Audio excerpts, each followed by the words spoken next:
Oh, look, we're live again. Oh, maybe I'll stop saying that every time. Like, I'm surprised that we're live. Like, I'm not the guy pushing the buttons or something. It's like, oh, shocker. Technology works. What a crazy idea. I think that's kind of silly, but it's kind of interesting. Oh, and today isn't so hot either. It's a nice condition day, so I'm good. Hello, Miss Johnson. How are you doing? So, we're off to a good start today. Let me introduce myself since I'm just to do this. Hey, I'm Louis Porter Jr., and you're watching Transparency Agenda Daily. Today is, the 18th of July. That's right.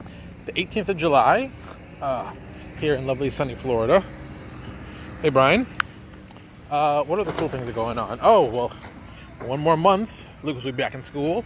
Lucas starts school back August 15th. Which is a Wednesday, which I've never ever heard this before. So the kids here are starting class on a Wednesday. I don't know what that's about, but that's South Florida, so whatever.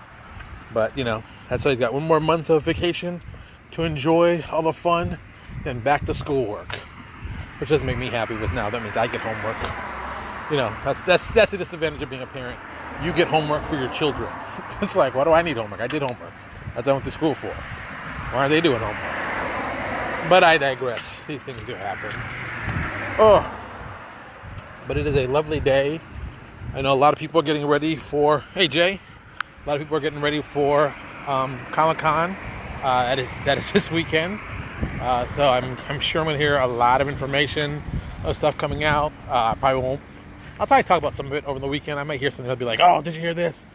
I'll be honest with you. I've never been to Comic-Con. I've always wanted to go. It's the one con I've not gone to that I really wanted to go to. But it's one of those things. It's like, if I go to Comic-Con, I'm going to have to take like a week off to go to Comic-Con. Because it's like, you go to Comic-Con, like you fly in. Like my buddy of mine, Tate, he used to go there. He used to go the night before the retailers thing, because he was one of the high-end retailers. He'd go, see all the stuff, see all the big stuff, meet all the big people, do all the big parties. And I tell you, by myself, I would be kind of like, this is, I don't want to go anywhere by myself. I don't know anything about San Diego. I'd rather go with some friends and that kind of thing. So, hey, David, I'd want to kind of do it that way and, with that focus. But not everybody wants to do that. So I get it. I'm not upset. I'm just sad. This is my sad face. Sad face. So, maybe. Plus, I'd like to go with Lucas when he's a little bit older. So he can see some cool stuff. I can see some cool stuff. Like, what movie, that kind of thing we can do. Like, what movie are you going to see? I'm going to see that. Do the whole panels thing. So, and him being 8, he's 8. He's 8 with bad vision. So he's like, this sucks. I can't see it, all this stuff. So, that's how that goes. But maybe we'll see some cool stuff soon. Maybe. Like I said, I'd love to go with him. I think it'd be a great vacation. Plus, I've never been to San Diego. I know people who've lived there, born there. Actually, it's not true. I have been to San Diego. I went to the zoo in San Diego. Funny little fact in my past. So when I was living in Connecticut as a young boy, a friend of mine, Karen Bruno, was headed to California to see some family members. She was going to San Francisco. Hey, Duncan. She was going to San Francisco. My family and I were going to L.A. And then we decided, let's go to the San Diego Zoo one day. While we're there, we both saw each other at the San Diego Zoo. Let's be honest. We're on the other side of the country. We both went to 2 different cities. We just happened to wind up in the same place at the exact same time. Those are some pretty good odds. So that was kind of crazy. So there you go. So yeah, San Diego had a nice year. But I digress. So today, we're going to talk about art because, kind of good thing, we got a piece of art in. So, Jesus Blonde, who does our art for us, just happened to be in town and down in Miami having a good time. Hey, Matt. So he came through, and before he went on vacation, because he's in Argentina, I believe. I think Argentina. I have to check on that. He came to Miami for vacation. I didn't realize it, which is kind of funny because he's like, yeah, I'm going to be on vacation from like the 9th to the 15th, so I won't be doing any work. I'm like, yeah, no problem. I'll talk to you when you get back. Then I saw him posting up at places in Miami. I'm like, hey, wait a minute. I'm like, what is it? Is he in Miami? And he wasn't in Miami, but we just didn't get an opportunity to reach. I was like, real life will mess with you like that. Kind of weird. So he sent in a big piece for our cover piece for, was it Wrath of the Gatekeepers? What's the Omega one called? The threefold immortality. I think that's what Michael named it. Yeah, I think that's the name. So it's got Syrinx in the cover and 12th Blade, and it's very much, and I can say, an homage to the Green Lantern cover that we like with the whole Parallax and Hal Jordan in the front. But we had to add a little more pain and anger in ours, so it's very, very cool. And it's something I realized, like, yeah, I love this. It's a good piece, and I can't wait to see the color. This is just a black and white. So tonight when I get home, I'll get the placement right on the layout. I'll put this up in the cover so it makes sure everything fits, or our logo will fit, and so be like, oh yeah, we're going to need this going on here, so do a lot of that. And that's like one of the things that just drives you crazy if you don't realize, you know, when you do art, you got to think about things like, where does the logo go? A lot of people just say, oh, let me just get a piece of art, and then they realize, oh, I got to put the logo somewhere. So then the logo gets crammed in somewhere and doesn't look right.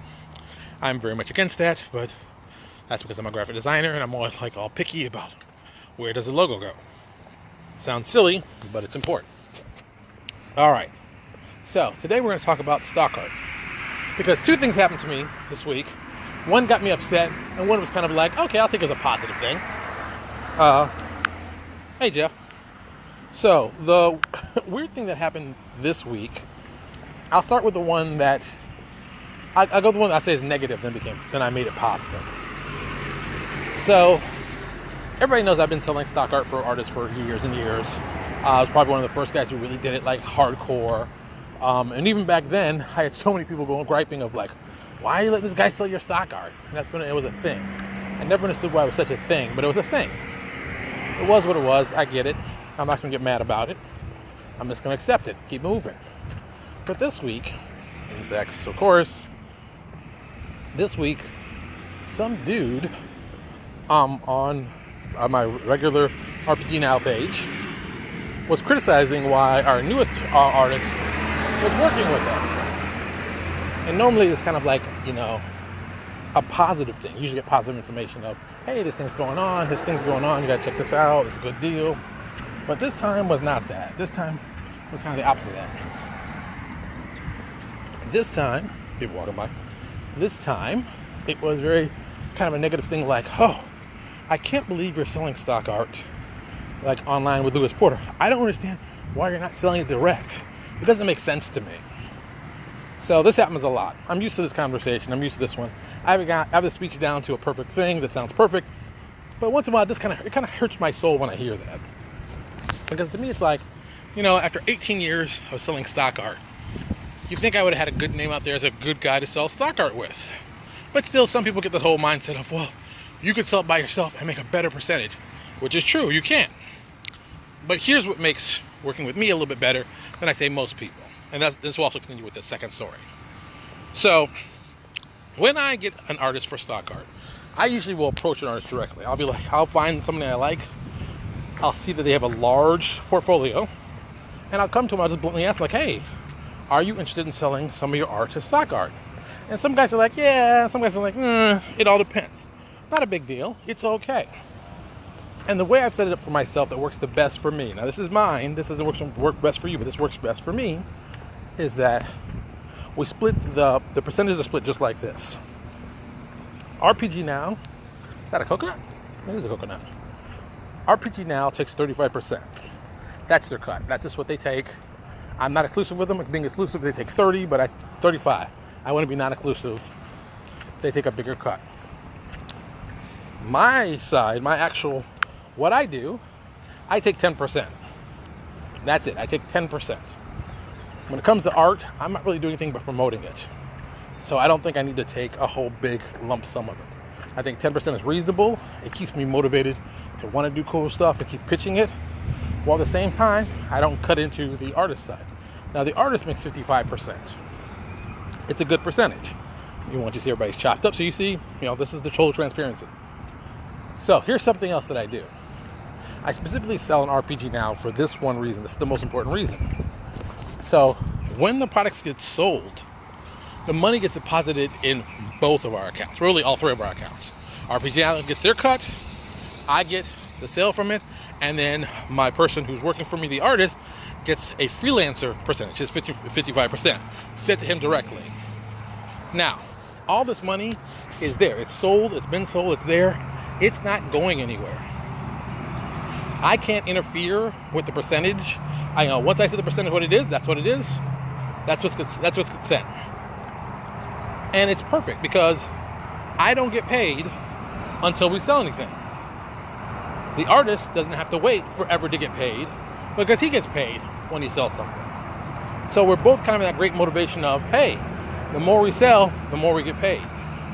Now, like I said, the best part about this is that the more money the artist makes, well, that makes it able for him to do other projects that he doesn't have to spend. Like, because look, if you're an artist and you've got 1,000 pieces of art just laying around, just stuff you've done, personal stuff, whatever, just laying around that you're not doing anything with, well, sell it as stock art. While you will be like, oh, I don't know, it's not all great, and da-da-da. I was like, dude, it's stock art. People understand what they're getting. They're getting art that is relatively cheap, usually, depending on who does it. I believe $10 should be your top limit. Sometimes more, because depending on what it is, but $10 is a good amount. It's really a good fair amount, really. You sell it, $10, and it keeps selling all the time while you have other stuff to do. And you might sell the same picture to maybe 15, 16, 20, 25 people. But you get paid for each time it sells. And that was an additional work you had to do. And that's something else that we don't talk about with with artists, and well, I guess with writers too, is that you have to think about ways to make your income be residually set up. And for artists, it's very easy. I believe stock art is the greatest idea ever. I don't understand why more artists don't do it.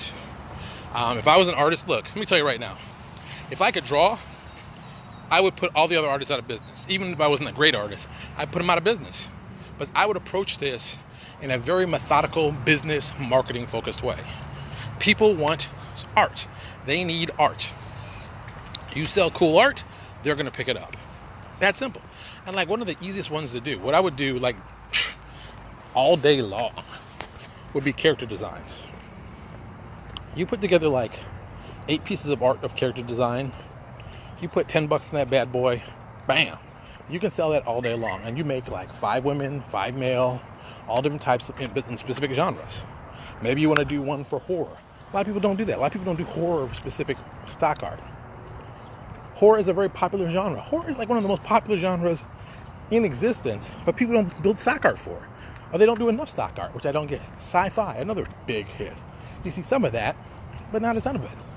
Most people do fantasy. That's like the only thing they do. They do fantasy-focused stuff, specifically fantasy, and that's it. Dude, there are other genres. Try westerns. There's a lot of Wild West games, not a lot of that kind of stuff. Wrestling. Wrestling's another one. There are a lot of RPGs that do wrestling, which surprised me still. But still, there's not a lot of art for it. Superheroes. Same thing. I remember when we first started selling stock art for superheroes when we did way back when. But Tony Perna, who was like one of the first guys that we sold so much of Tony Perna's art, it should have been illegal. I mean, we sold bucket loads of his artwork. And everybody who was doing the masterminds back then had at least 1 or 2, 3 pieces of our art in their books. That's how much art we were selling. It was just crazy. It was great because he got paid very well. He did very well. He's still getting paid from the stuff he sold. So it's like, oh, that's right. For all you don't know, our contracts are for life. So I'll get the 10% forever. The artist will get the 55% forever. And then RPG Now will take the percentage forever. Because I don't like changing. Once it's in, it's in. That's how we do it. So this guy was kind of like, why would you be selling with me? What makes me like the golden goose? Now here, this is what makes me the golden goose. I've been doing this now for 18 plus years. My email list is roughly about 20,000 people. So, and these 20,000 people are customers, not just random people who come. These are actual customers who bought from me that I send stuff to. So, I send out an email.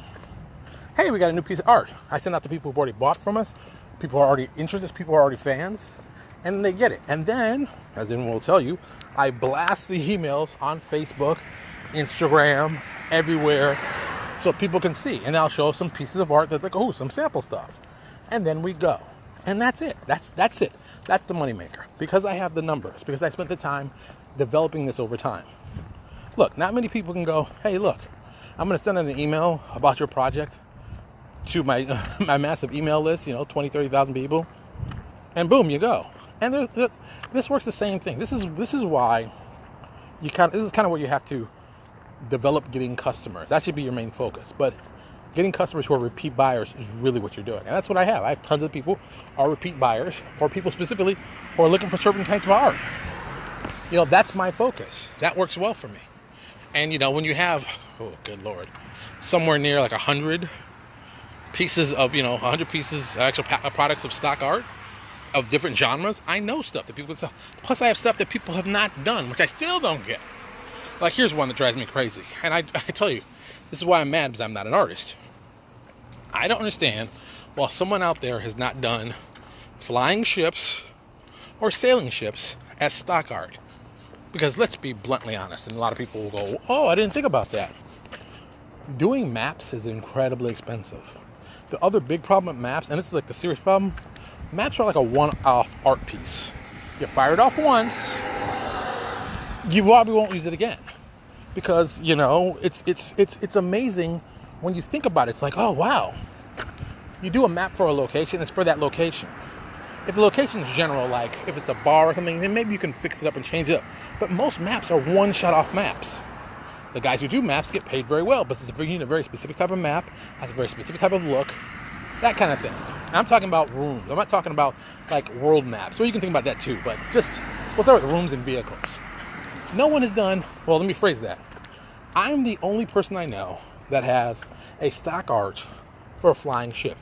We did an update, homage to the Elven, which one is that? Elven Bird of Prey, I think it's Elven Bird of Prey. I could be wrong. Elven Bird of Prey from Spelljammers. We did an homage to it. We did our version called the Warbird. It looks very similar. Got some stuff that's kind of cool. Not exactly the same thing, But it's cool that people are like, oh, snap. We did that years ago. And I know some people have downloaded and bought it. But we've also done spaceships. We've done about, I think, 6 or 7 spaceships for our stock Armada line. It is stock art for ships. Let me tell you something right now. If there's any artists listening or anybody going to hear this, do me a favor. You want to do and you're a cartographer, and you want to do some work like this, get in contact with me. I will be more than happy to put you up there so we can make a ton of money doing this. All right, Troy has a question. Yeah, sailing ships from different periods and cultures. Yeah, holy cow. I don't get it. Troy, I wish, that people would say, oh, snap, I never thought of that. And then contact me saying, hey, do you want to sell some of my ships? I would be like, hell yes.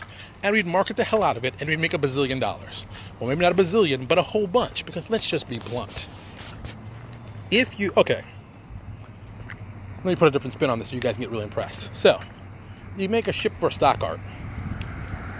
What you really should do is make the ship and have it in different sections. Let's say there's 4 different sections to the ship. And so you build the one ship, got it built, and then you do another version of it, another one, and another one. So you have 4 slots for each ship and 4. So you got 16 different variations right there. Now, here's where the fun part goes. You size it up to put it on cards. And remember, RPG Now sells cards. So you size it up to fit these 4 little sections, 1 little section on each card. So now you have 16 cards that people can mix and match to add to make this one ship. Well, you also double the amount. So it's really 32 cards. So they can make the ship longer than it should. That kind of thing. Now, this is something that drives me crazy. This drives me crazy. I don't get this. All ships are like this the width of 60 feet. Well, if you guys are really smart, what you do is you cut it differently. Instead of the width being 60 feet that fits on the one little card, you'd have one side half on one end, one on another. So maybe it was 80 feet. So 40 feet on one, 40 feet on the other. You put them together, 2 cards, there you go. Then you have a wide 80 foot wide ship. If you want to be really interesting, you do the same thing, and then you add a middle. You make the middle 60, 60, whatever it is, so it fits. So everything fits in the card. So now you have these 3 cards across. So now this ship that was a little thin 60-footer becomes easily 120, 150 feet wide, and then you can make it as long as possible and do the exact same thing. And, swap out pieces. And then you have this huge sailing ship, this tanker-sized ship that you could use, that people could play on and have a great time. And people are like, oh, that's it. It's that simple. And if you did that, you then take those same pieces you did, You set them up for virtual tabletops so people can use them and mix and match them. And boom, you're done. See right there. That's the plan of making tons of money online with stock art specifically to ships. Was it very complicated? No. Do I have the skill set to do it? No. Have I hunted down cartographers to try to do it? Kinda. Well, I should be doing it more, but like I said, this is what I'm talking about. All right, Patrick, I'm an artist. I love doing stock art. Yeah, Patrick, people don't seem to want to do enough stock art. I think that people need to do more stock art. Lucas, got here late.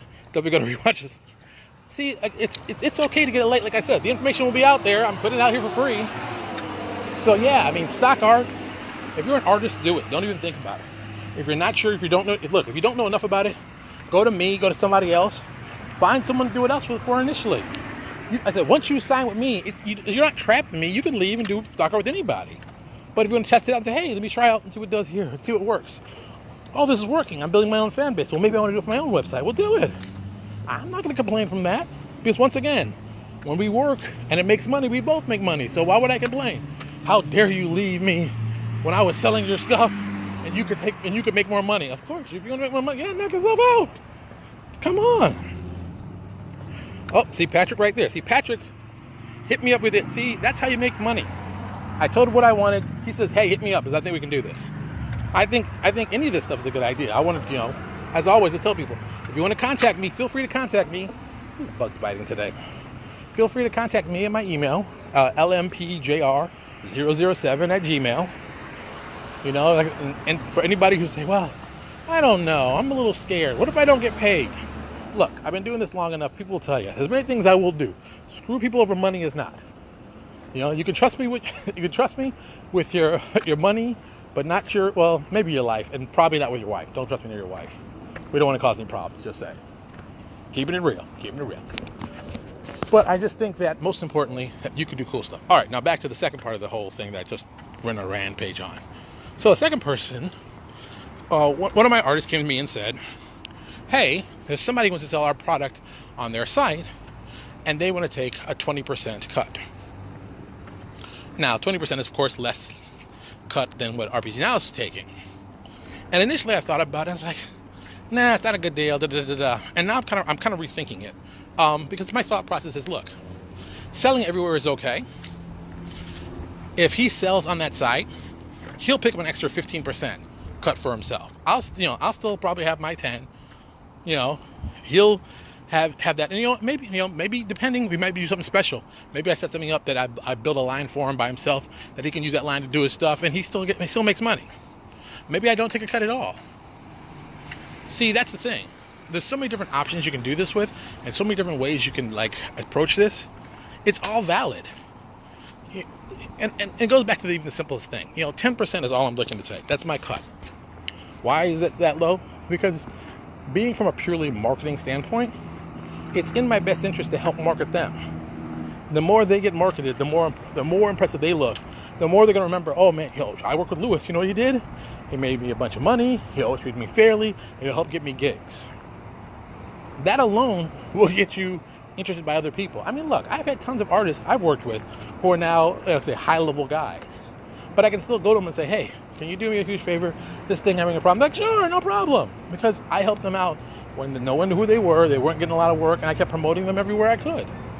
I think that's the thing. That's the thing that happens. And that doesn't happen a lot, because most people know, I'm out promoting myself. How can I promote somebody else if I'm promoting myself?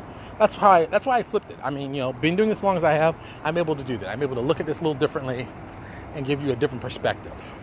And I think that's helpful. It's hot, but I want to keep talking, but I want to go inside. It's hot. So I'm almost at my back at my desk. So yeah, I just think that if you really do this right, doing stock art can generate amazing funds for you. I'll tell you honestly, stock art in my total sales, probably about 40% of my sales is stock art. It's a good deal. It's a good cash deal. It's a good cash deal. It's not a bad deal.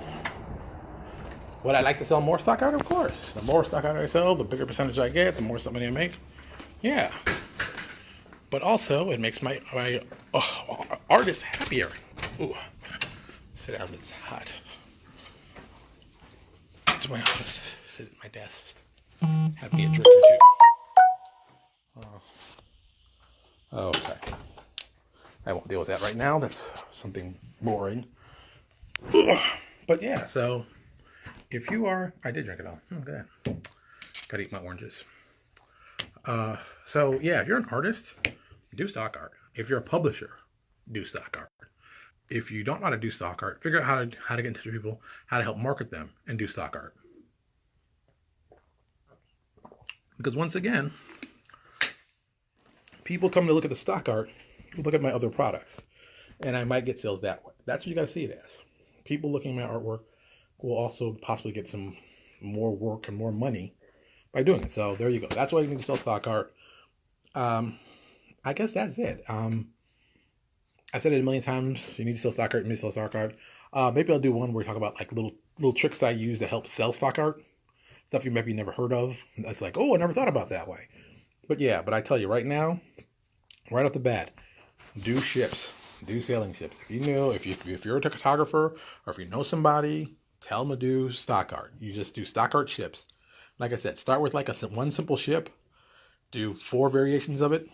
Put that thing online. You could put $9.99 on that, and it's gonna sell like hotcakes. Just straight out hotcakes, because some people are gonna be like, "Holy cow! I wish I had maps for boats. I wouldn't have to do this anymore." Ding, ding, ding, ding, ding. Think about how many people do adventures with boats. They'd love to do maps with boats. They don't get no boats. You got to pay somebody for a boat.